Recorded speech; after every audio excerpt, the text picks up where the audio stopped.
Hello' friends, বহুত দিনৰ পিছত এটা মিনি ব্লগ লৈ আপোনালোকলৈ ওচৰলৈকে আহিছোঁ। আজি ব্লগটো ভাবিলোঁ অকণমান আপোনালোক দেখাই দিওঁ।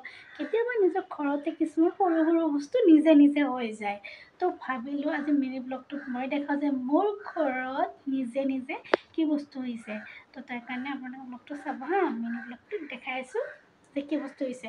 নিশ্চয় আপোনালোকৰ ঘৰতো তেনেকৈ হয় চাগে, তো ৰ'ব দেখাই আছোঁ। চাই কিনে ক'ব দেই মোৰ ঘৰৰ কি বস্তু হৈছে। কওক মানুহে এয়া দেখিছে মোৰ ঘৰত হোৱা নিজে নিজে ইয়াত ভাতকেৰেলা গছ এজোপা হৈছে আৰু বহুত লাগিছে বাৰু ভাতকেৰেলাকেইটা। মানে কেইটামান খালোঁ আৰু এয়া দেখিছে, কিন্তু গছটো আমি নিজে ৰোৱা নহয়, নিজে নিজে হৈ গৈছে, এইটো ৰোৱা নাই বাৰু। তো এনেকৈ ভাবিলোঁ অকণমান আপোনাৰ ঘৰতো তেনেকুৱা হয় নে নহয়।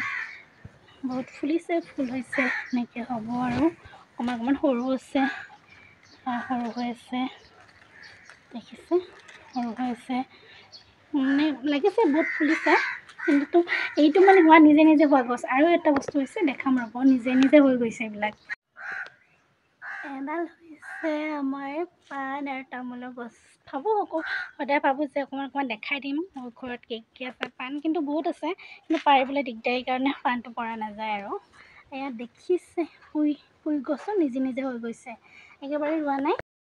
আপোনালোক কিছুমান নিজে নিজে হোৱা বস্তু দেখালোঁ এনেদৰে। আৰু যদিহে মোৰ ভিডিঅ'টো চাই ভাল লাগিছে, লাইক শ্বেয়াৰ ছাবস্ক্ৰাইব কৰি দিব, আৰু তেতিয়াহে মোৰ ভিডিঅ'বিলাক পাই থাকিব ন। তো আজিলৈ আহিছোঁ, আকৌ এটা নতুন ব্লগ লৈ আপোনালোকৰ ওচৰলৈকে। Bye bye.